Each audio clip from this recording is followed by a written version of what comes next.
The firehouse was quiet. Outside, the sky was clear. No moon, no breeze, just stars hanging low over the pine trees. It was only 68 degrees out, which sounds nice for summer, especially in Florida. But despite the drop in temperature, it was one of those nights where the humidity made it feel much warmer than it actually was. Dew clung to the windshields, porch lights glowed with soft halos, and the air hung so still, even the wind was holding its breath. Inside the Malabar Volunteer Fire Station, 32-year-old Brandy Hall was finishing up her shift. She'd checked the inventory, made her usual call home to pray with the kids before bed, and spoke with her husband, who, by morning, would be standing in front of a judge to be sentenced on felony drug charges. She wasn't feeling well, and honestly, with everything she had going on, it's hard not to imagine why. Just after 10 p.m., Brandy climbed into her green Dodge pickup and drove off into the dark. She was never seen again. The next afternoon, a fisherman would spot her firefighter gear, all floating in a nearby retention pond, a pond known to local firefighters, located just across the street from the fire training academy and not far from her home. Her truck was pulled from the water and her blood was smeared inside of the cab, but Brandy was nowhere to be found. Now, almost 20 years have passed and there's still no new information. No body, no arrests, and no answers in sight.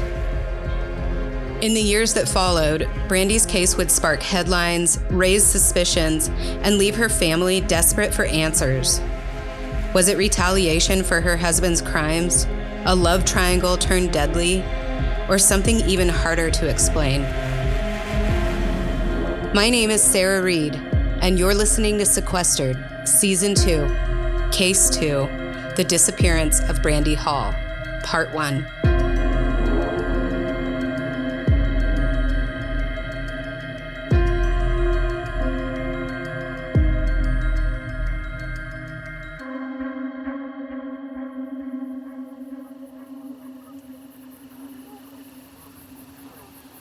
In 2006, Brandy Hall was living in Malabar, Florida. Located in Brevard County, Malabar is a small, tight-knit community tucked along the Indian River Lagoon. It's part of Florida's Space Coast, a region known for NASA launches, pine woods, and the kind of low, marshy terrain that stretches all the way to the river. It's the kind of place where people know their neighbors, and where gossip travels fast.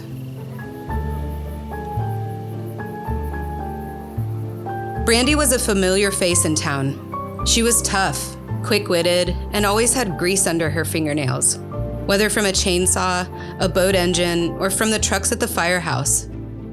She was the kind of woman who could jumpstart your car, fix your fence, and still show up on time for the night shift.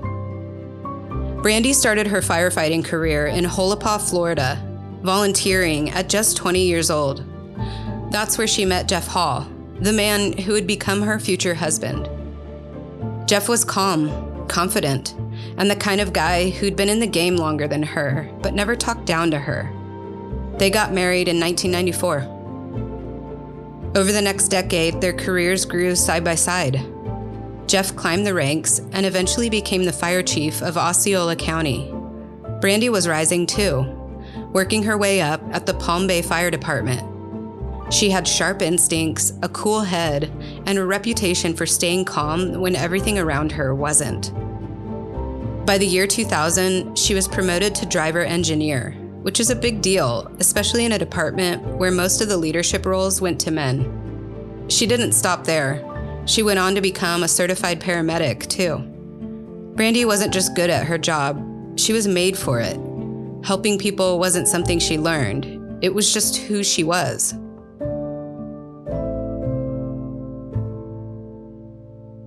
Jeff and Brandy had 2 kids, Taylor and Clay.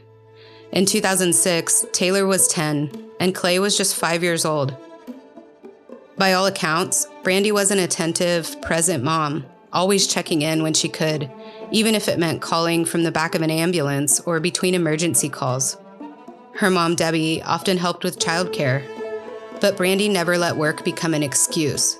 She always found a way to be with them. At 32, her life was full. Maybe a little overwhelming at times, but it was hers. Even after budget cuts ended her paid position, she kept showing up at the Malabar Fire Department, volunteering, and helping out wherever she could. Brandy was known to her coworkers as Fire Mom, not because she was the oldest, but because she looked out for everyone. She just had that innate sense, and those who were in her care felt it. She was just on it. She trained the new recruits, double-checked the gear, and kept the trucks running smooth. She was the one who noticed when something was off. She was also the one who brought coffee when the shift dragged on too long. And when the siren went off, Brandy was always the first one suited up and out the door. She wasn't just strong, she was born with grit. Her mom said she was fearless from the time she could walk. In an article from the Palm Bayer, her mother Debbie said Brandy was a tomboy from a young age who could fix anything, ride horses with fearless abandon, and navigate an airboat through the Florida swamps. When she was 11, Brandy survived a serious ATV crash, breaking part of her skull and jaw. The accident left her with visible scars and chronic migraines, but it didn't slow her down. If anything, it fueled her drive. She fished, hunted, tinkered. If something broke, Brandy didn't fumble. She got to work. From the outside, her life looked steady, built on hard work, community, and family. But under the surface, cracks were starting to show.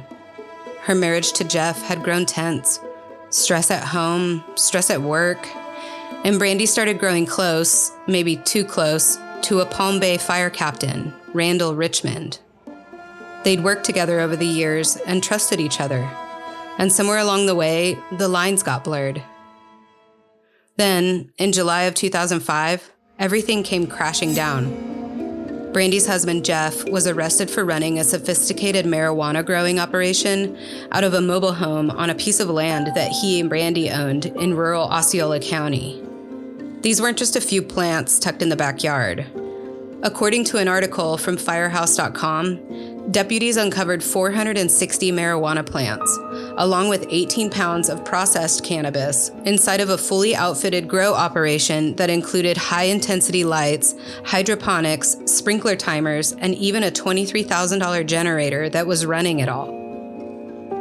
Authorities estimated the haul was worth roughly $1 million, thanks in large part to a potent strain nicknamed Crippy. According to the Osceola County Sheriff's Office, Jeff Hall and his growing partner were earning about $15,000 a month from their operation. Jeff admitted to profiting from it, but denied selling the drugs. He was charged with trafficking, manufacturing, and possession with intent to distribute. And because the property was jointly owned, Brandy was arrested too. She told investigators she had no idea what was happening there, and most of the serious charges against her were dropped, but one stuck: commercial littering and pollution, a felony. Her trial date was set for October 2006. The fallout was immediate. Brandy's spotless record didn't matter. Palm Bay Fire let her go. And in a town that valued loyalty but whispered behind closed doors, Brandy went from respected to controversial overnight. Friends became distant. Conversations stopped when she entered the room. But she didn't stop. Brandy picked up construction work with a friend's crew. She went back to volunteering, and she kept her certifications active, because under Florida law, if she stayed out of service for too long, she'd lose her firefighting license. And that wasn't just paperwork. That was her whole identity, her purpose in life. For Brandy, being a first responder wasn't just a job. It was the one place where everything made sense. And no matter what had happened, no matter how far her life had unraveled, she wasn't going to let that part of herself disappear.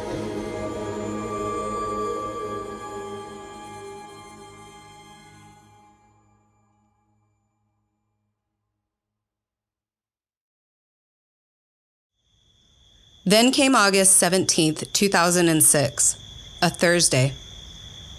It was a hot, quiet night in Malabar, the kind of night where the humidity doesn't let up, even after dark. Everything felt still, heavy. Brandy was working an overnight shift at the Malabar Volunteer Fire Department, which wasn't unusual. She often took those late shifts, especially since she was doing everything she could to stay close to the work she loved. Jeff was set to be sentenced the next morning for his role in the marijuana grow operation. It had been just over a year since his arrest.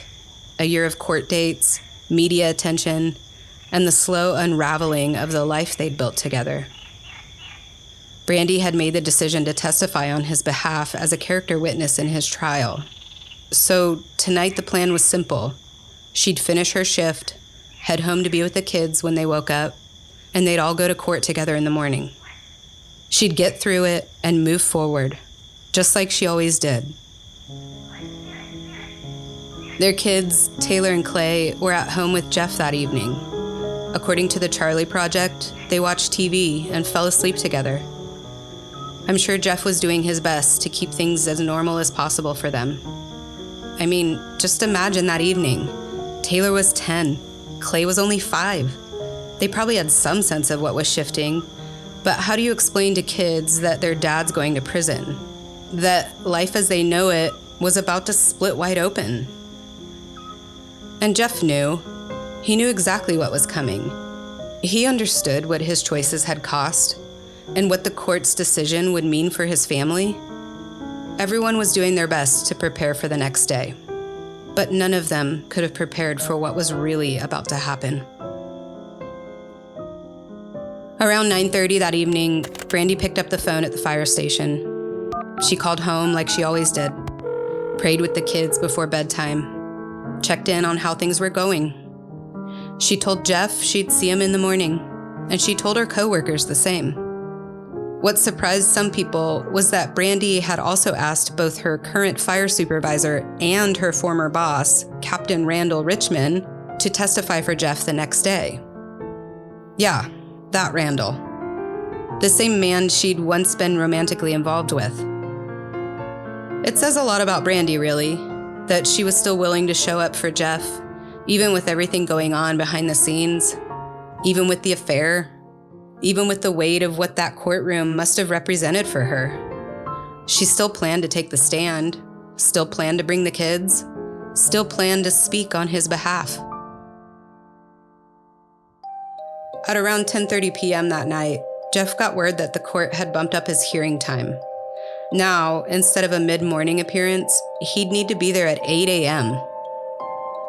He left a message for his attorney, then tried to call Brandy. She didn't answer. Her voicemail was full, and Jeff had no way of knowing, at least not yet, that he'd already spoken to his wife for the last time. Back at the firehouse, Brandy wasn't acting strange, but something felt off. She told a fellow firefighter she wasn't feeling well. Maybe it was a headache. Maybe it was one of those migraines she'd been dealing with since she was a kid. It wasn't anything dramatic, nothing that raised alarm.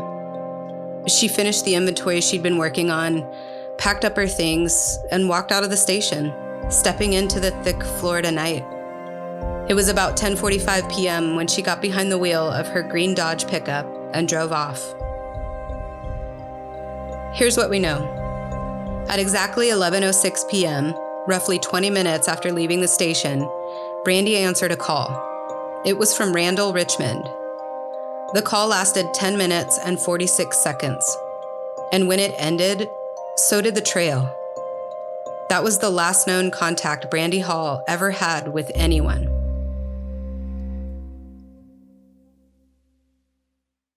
The next morning, things started unraveling fast. First, Brandy never came home. She didn't show up at the courthouse. No texts, no calls, no quick excuse about traffic or needing more time. No Brandy. It was still early. Jeff was already in custody, his mind racing as his hearing approached. He kept calling her over and over, but there was nothing. He was expecting her to walk into that courtroom with their kids, to take the stand, to speak on his behalf. And instead, he got a very different phone call. It was Randall, and he was crying. He told Jeff he couldn't make it to court that morning. Didn't say why, just that he couldn't make it. Jeff cut him off, asking the only question that really mattered. Where is Brandy? Randall didn't answer. He just hung up the phone. Jeff's hearing came and went. No Brandy, no kids in the gallery. No one stood to testify on his behalf like they had planned. And later that day, he was sentenced to 18 months in prison. Jeff was led out of the courtroom in handcuffs, stunned and unsure of what had happened. Had his wife gotten lost? Was she hurt? Had she changed her mind? Deep down, he must have known, like many of us do in hindsight, when something feels wrong, it usually is. That night, August 17th, 2006, marked the beginning of one of Central Florida's most disturbing and most confounding missing persons cases. Because Brandy didn't just disappear. She was erased. And we're only just getting started. Here's Brandy's mother, Debbie, sharing what she remembers about the night Brandy went missing. It wasn't like her not to be where she was supposed to be in the first place. And we just couldn't figure out where she was at. And it's like, it was just so strange. It was just after 3 o'clock in the afternoon on Friday, August 18th, when a local fisherman made his way down a rough dirt path near a quiet retention pond in Palm Bay. It was hot, Florida hot. The temperature hovered around 87 degrees, and the humidity made sure your clothes stuck to your skin. The air was thick with the smell of sun-baked weeds and stagnant water. Clouds drifted low overhead, dense, gray, and slow-moving, and a light breeze pushed in from the east, just enough to ripple the pond's surface and stir the tall grass along the edge. This wasn't a well-marked spot. It wasn't a park. There were no signs or benches. It was the kind of place you only knew about if someone had shown you. Quiet, off the grid, used mostly by locals for fishing or for other things. As the man approached the water, something caught his eye. At first, maybe it looked like trash, gear someone had dumped. But the longer he stared, the more unsettling it became. There were boots, heavy firefighter boots, a pair of bunker pants, a coat, and a helmet, all floating together, bobbing lightly in the murky brown water. Near the edge of the pond, he noticed a small ice cooler, half submerged in the mud, but still upright. According to the Charlie Project, when officers opened it later, the beer and sodas inside were still cool to the touch. Something wasn't right, and the man knew it. The fire training academy sat just across the street, but this didn't feel like gear left behind from a drill. The man fished out the gear and took it straight to the local fire station, reporting everything he saw. Within hours, law enforcement had swarmed the scene. When officers took a closer look, they realized this wasn't just discarded equipment. It all belonged to Brandy Hall. It was the first clear sign that something was very wrong. And not long after, local authorities found her truck submerged in the pond. The search for Brandy Hall had officially begun.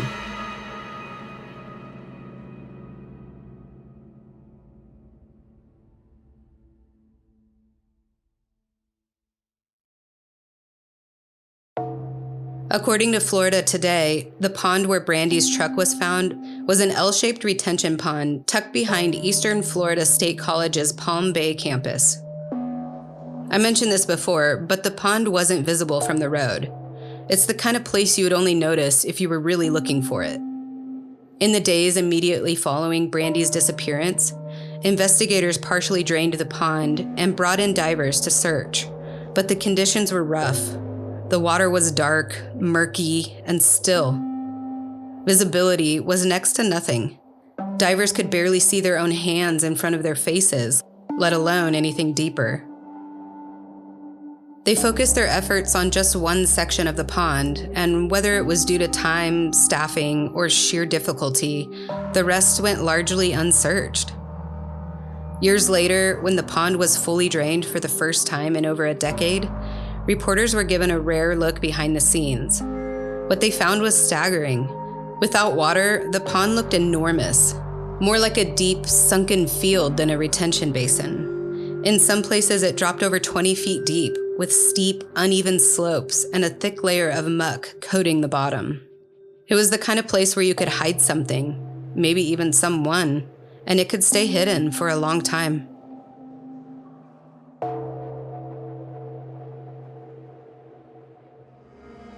Brandy's truck was finally pulled from the water, and what followed was a full-scale search, first by law enforcement, then by the wider community. In the first 48 hours, deputies returned to the pond. They scanned the shoreline, they dredged and dragged, they used sonar, divers, and poles. As days passed, the perimeter widened. Swamps, canals, ditches, remote patches of overgrown land. Deputies trudged through standing water and brush. Volunteers walked roadside culverts with flashlights and paper flyers. At one point, investigators even reached out to psychics, not because they expected results, but because they were running out of options. They were desperate, and so was Brandy's family. Her friends and loved ones raised reward money. They went on TV, they gave interviews. They knocked on doors and held vigils. They made noise in every way they could, begging for any lead, any tip, any small piece of the puzzle that might point to where she'd gone. But there was nothing.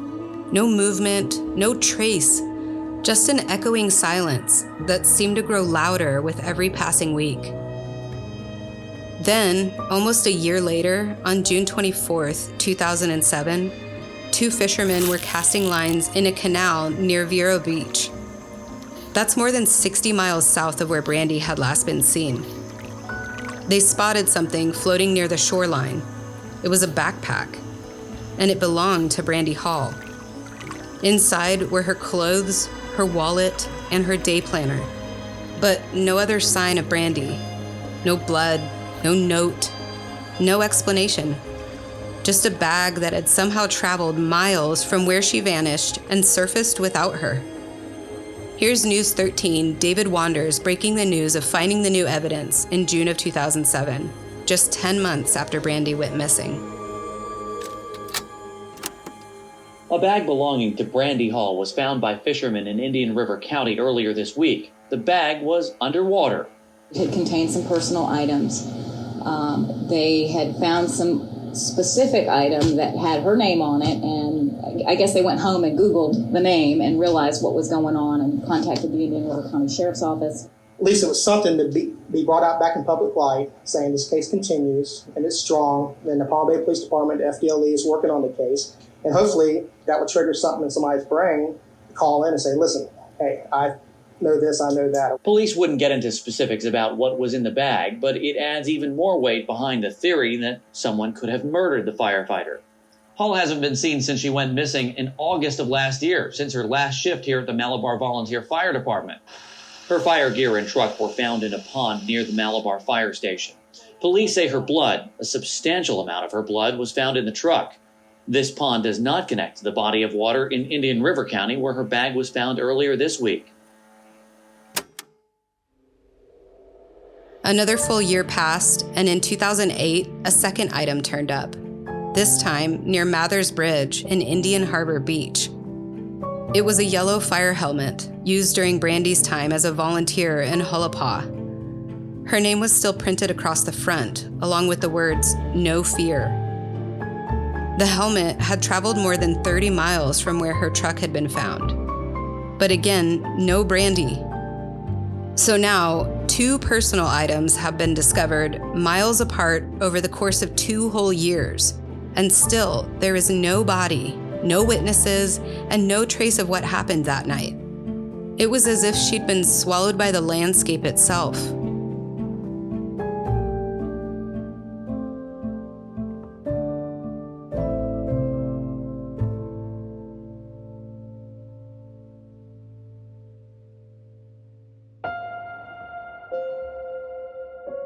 By 2008, the trail was ice cold. The searches had quieted, The flyers had faded, and every new tip felt more like a whisper than a breakthrough. Still, Brandy's family held out hope. There was nothing that could explain how a decorated firefighter, a mother of two, a woman known for her courage and grit, could just vanish without a trace. Next week, we dig deeper into the people who knew Brandy best. The husband with something to lose, the fire captain with something to hide, and the stories they told when no one else was left to speak. Was it revenge, jealousy, or something even darker? And we'll ask the question that still lingers almost 20 years later. If Brandy Hall didn't walk away, then who took her? If you have any information about the disappearance of Florida firefighter Brandy Hall, please contact the Palm Bay Police Department at 321-952-3539 or call Crime Line anonymously at 1-800-423-TIPS. Because Brandy's story isn't over. Not yet.